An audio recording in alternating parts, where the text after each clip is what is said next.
1917 is directed by Sam Mendes, and this film tells the true story of two young British privates during the First World War. And they are given an impossible mission. They must deliver a message deep in enemy territory that will stop 1,600 men and one of the soldiers' brothers from walking straight into a deadly trap. Before we get started, if you wouldn't mind clicking the like button for this video, that really does help a lot, and I would greatly appreciate it. Sam Mendes is back after a brief 4-year hiatus after what is pretty much agreed to be a rather middle-of-the-road Bond movie, but he has returned to tell a story that takes place in the era of World War I, a time period that isn't thoroughly covered in the history of cinema. Yes, there are plenty of examples of films that take place during World War I, but compared to some of the other major wars in America's history, I would say this is absolutely one of the lesser covered ones. And I would say some of the standout examples of films that do take place in this era would be Lawrence of Arabia and Paths of Glory. But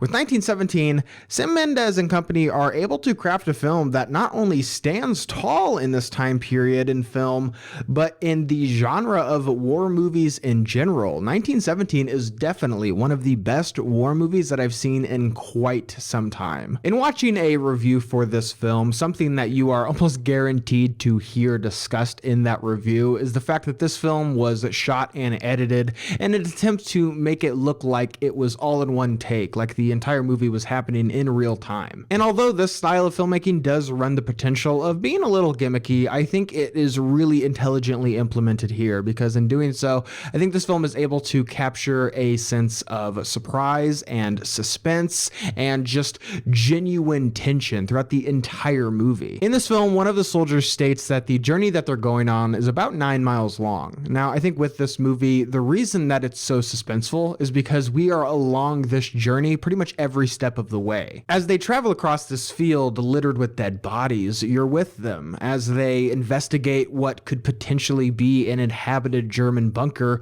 you're with them every step of the way. And considering the format that I saw this movie in, being the Dolby Cinema, I think you really are able to experience this movie, because when shit starts to get crazy, you feel like you're almost there. And something else that helps 1917 be as striking as it is the fact that this movie is brought to life with the incredible eye of Roger Deakins, one of the most prolific and well-regarded cinematographers in the history of cinema. And there's one scene in this film that particularly highlights his abilities, and it involves a flare, and I practically had to scoop my jaw off from the floor because I was so blown away. And 1917 is by far and away one of the most beautifully shot films of the year. I was astounded by how gorgeous this movie can look at times. I've seen a few other reviewers compare this film to another very immersive war movie to come out in recent years, being 2017's Dunkirk, directed by Christopher Nolan. And although I really do like that film, between the two, personally, I think 1917 is actually a lot better. And I think that's because with this film, at least more so than Dunkirk, I think this movie is more substantive, where this film is fairly sparse with its character work. Not to say that it's not there, but in terms of some of the other movies that you might see in the theater this year, it's, I would say, less than. However, I think it does make up for this fact with how rich this movie is with some of the ideas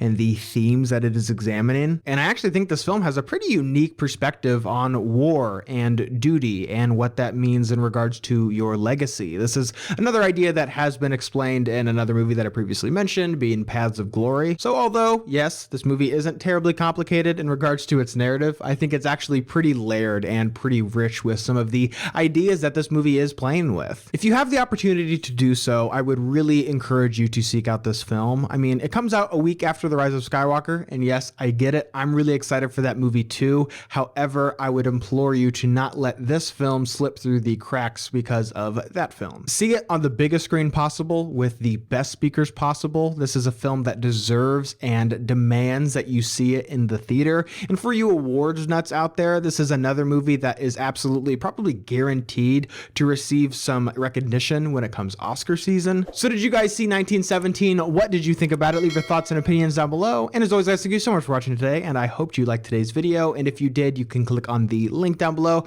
where you can subscribe to my channel to see more movie reviews and movie related things. Guys, thank you so much for watching, and see you next time.